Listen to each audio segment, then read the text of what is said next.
ওই মিয়া এইসব কি শুরু করছো? তোমার কাছে আমি আগের 3 মাসের ভাড়া পাই, আমার এই মাসের ভাড়া মোট 4 মাসের ভাড়া হয়ে গেল গা। এই আমার কি জমিদারি আছে নি? তুমি মনে করছো আমার জমিদারিতে তুমি আরামসে থাকবা? তা হইব না। 4 মাসের ভাড়া তুমি এখন দিয়ে দাও, তাহলে আমার ভাই ছেড়ে দাও। চাচা দয়া করে আমাকে একটু সময় দেন। আসলে এই মাসে আমার ডেলিভারির সময় তো, আমাদের হাতে এমনি কোনো টাকা পয়সা নাই, তাই আপনার টাকাও দিতে পারতাছি না। আপনি একটু আমাকে সাহায্য করেন, আমাকে একটু সময় দেন, আমরা টাকা আপনাকে দিয়ে দেবো। আমাকে বাড়ি থেকে বাড়ি করে দিয়েন না চাচা। এই সমস্ত তাল বাহানা মার্কা কথা আমি শুনুন না। বাড়ি ভাড়া দিবে না বাড়ি থেকে উঠে যাবে গা। আর শোনো, তোমার আমি একটা কথা বলে যাই, কান খুলে ছিঁড়ে রাখো। তোমার কাছে আমি আগেরও 3 মাসের ভাড়া পাই, আর এই মাসের ভাড়া সব মিলে 4 মাসের ভাড়া। তুমি যদি আগামীকালের মধ্যে আমার না পৌঁছাও, তাহলে আমি কিন্তু তোমার গাড় ধাক্কা দিয়ে ঘর থেকে বের করে দেবো, ঘরে তালা লাগাই দেবো, একটা মালামাল নিয়ে যেতে দেবো না আমি।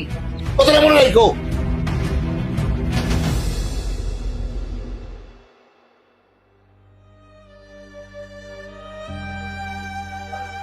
বাড়ি এলা কি হয়ে গেল?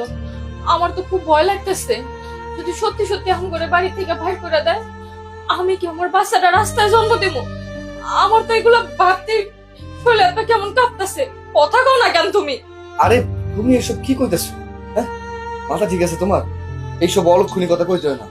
আমি এখনো বাচ্চা আছি, আমি বাচ্চা থাকতে আমার বাচ্চা হইব রাস্তার মধ্যে, এটা তুমি ভাবলা কেমন করে? দেখো আমার শরীরের অবস্থা এখন ভালো না, এই অবস্থায় তুমি এত কিছু চিন্তা করো না তো। আমি জ্যাম নেই হোক বাড়ি ভাড়া একটা ব্যবস্থা করতেছি, তুমি সুন্দর মতো বিশ্রাম নাও। দেখি আমি রিক্সাটা পাবো কি হয়। হ্যাঁ, আমি আইতেছি।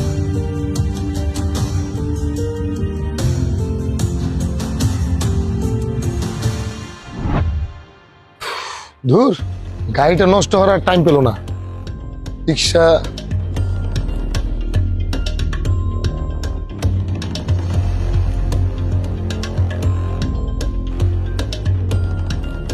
এই মামা যাবা? হ্যাঁ মামা যাবো। কই যাইবেন? মিরপুর। যাবো মামা, চলেন। 100 টাকা লাগবে। 100 টাকা ভাড়া? হ্যাঁ মামা। আচ্ছা ঠিক আছে, চলো একটু তাড়াতাড়ি চলো। ওকে।